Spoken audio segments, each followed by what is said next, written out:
We're talking about global warming. Just a week ago, El Nino and the possibility of a searing summer was the talk of the town. Now, a week later, these unseasonal rains, these hailstorms have dominated news headlines. Earlier today, I explained what is really going on in the world, what is climate change really coming to, and how much it's taking a toll on the planet. Here's a look.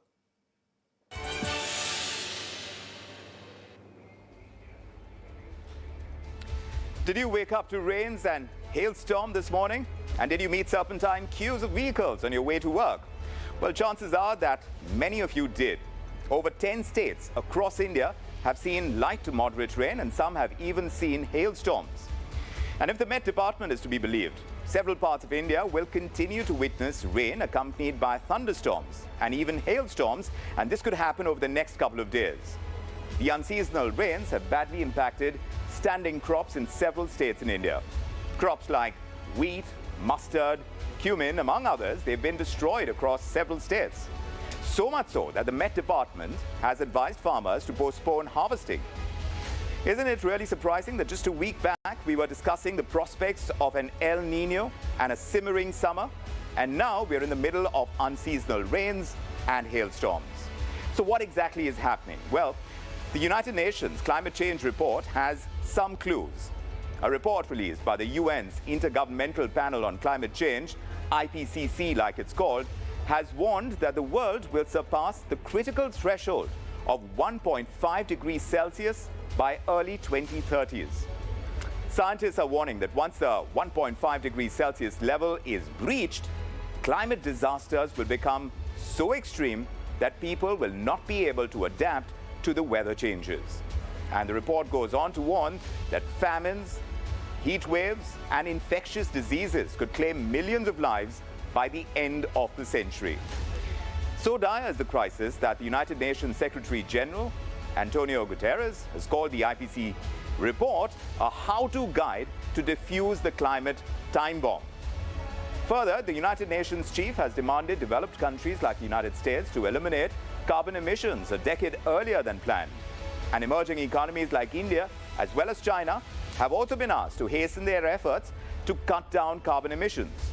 And despite all the hype at climate change conferences, this is the unfortunate reality that most countries are far, far away from meeting their climate commitments. Forget limiting global average temperatures at 1.5 degrees Celsius.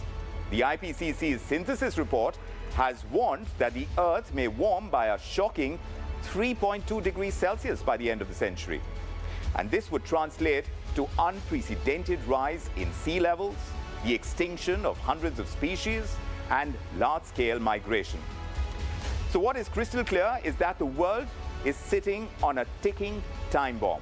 And every second that policymakers choose to look the other way, every delay, every inaction will come at the cost of life on Earth. Remember, there is no second Earth.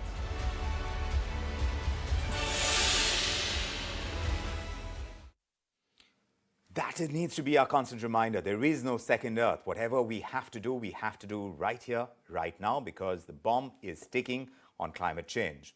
We spoke to the Agriculture Minister as well, and the state is likely to compensate damages if required when it comes to the damages to crops that have been reported. The centre will intervene if asked by the states, is what the Agriculture Minister said. Listen in.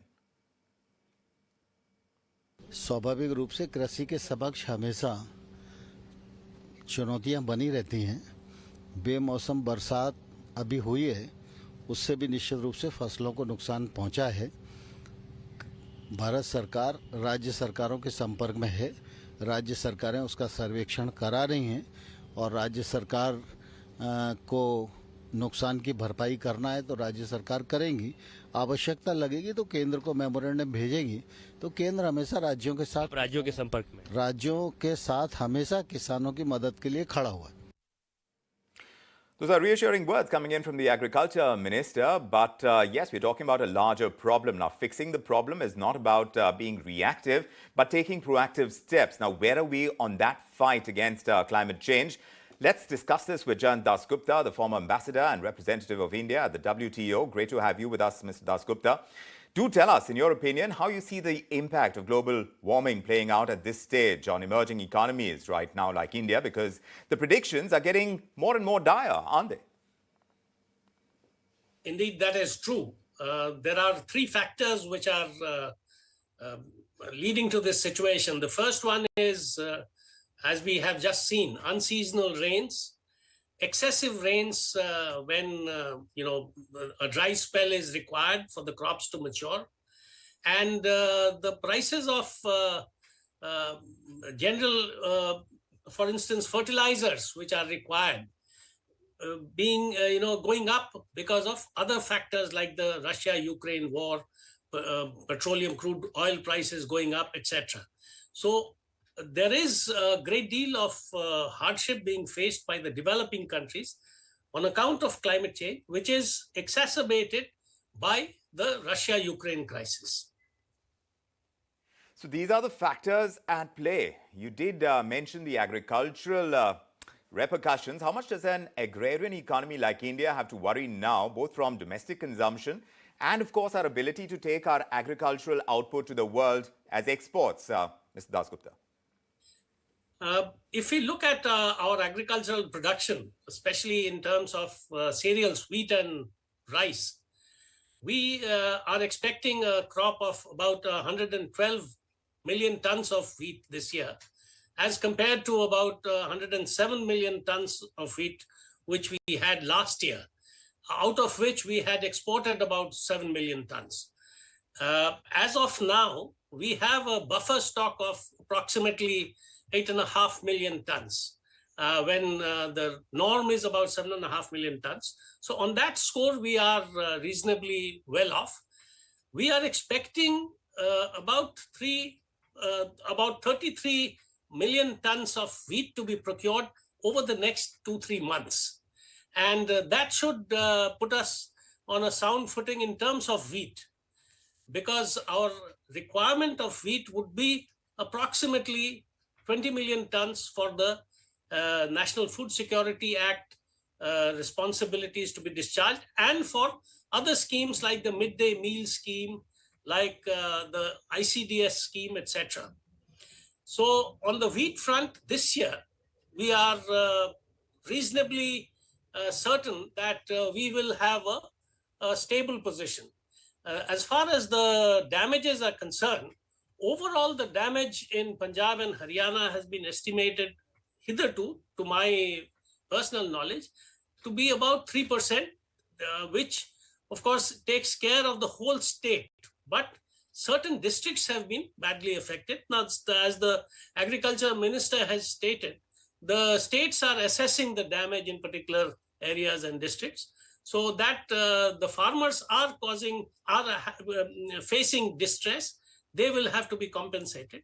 But overall, the picture, I don't think, is alarming as far as wheat is concerned. As far as rice is concerned, we have more than the buffer requirement at this point of time.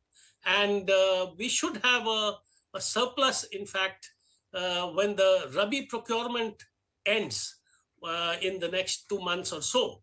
So we should have approximately 55 million tons of rice, in addition to the wheat, which we expect to be about 30 million tons after procurement, and taking into account the buffer stock.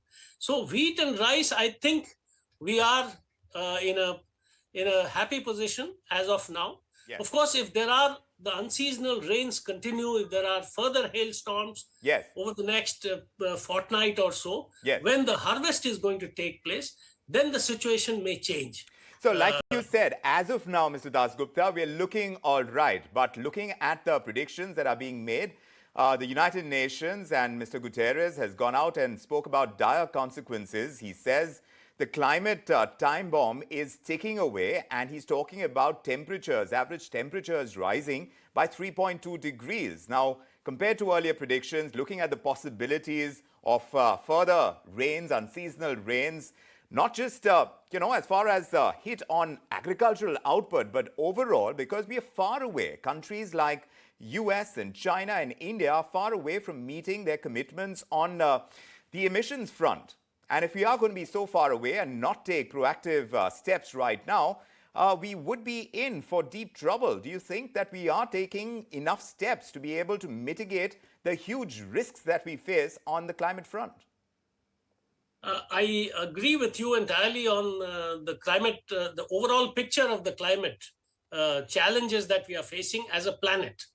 And of course, India is taking proactive steps to meet its requirements, the targets by much earlier than 2070, which it is committed to meet. And if there is progress on the renewable sector, and we are able to move away from fossil fuels as we have been very steadfastly doing over the past few years, I think we will achieve the target much earlier of zero emission norms. But the point is, China also is perhaps likely to do it by 2050. The point is, what about the rest of the planet? Everybody has to put his or her weight behind the wheel and then push. So that is what is of the essence. And I think in the G20, this is one of the things which is going to take center stage, that we are part of one large family. We have to work together, and we can't achieve anything for the planet by just working alone or plowing a lone furrow. So it is a major crisis which we are facing now. And the time to act may already be over by a few years, but better late than never. We must gird up our loins and work hard. But some of those targets will need to have moved up already, because it is getting much worse, far faster than what was initially targeted. And perhaps that's why some of this buck passing as far as the developed world and the developing economies are concerned, they seem to be at loggerheads about whom the onus should fall on. Maybe we need to get past that and quickly at that to be able to take these proactive steps. Mr. Dasgupta, it's a pleasure getting your perspective on this edition of India Tonight. Thanks for joining us this evening.